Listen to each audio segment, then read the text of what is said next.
សម្រាប់ប៉ាប៉ាម៉ាម៉ាដែលកំពុងតែស្វែងរកនៅប្រភេទដបទឹកដោះគោកតូចឥឡូវនេះយើងមានស្តុកហើយដបទឹកដោះគោកូនជូបុនកតូចដបពណ៌តែធន់កម្ដៅបានខ្ពស់មានចំណុះ8លេខ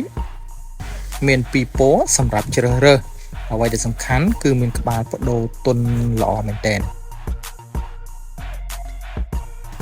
វាមានលេខក្រិតនិងលេខមីលីលីត្រសម្រាប់មើលហើយវាមានភាពច្បាស់ល្អខ្លាំងសម្រាប់សន្តានភាពដបគឺមានសាច់ក្រាស់អ្វីដែលសំខាន់មានពាក្យថា PPSU ដាំជាប់ជាមួយនឹងសាច់ដបតែម្ដងវាជាផលិតផលស្តង់ដារប្រទេសកូរ៉េអ្វីដែលសំខាន់នៅលើដបនោះគឺមានពាក្យថា Made in Korea តែម្ដង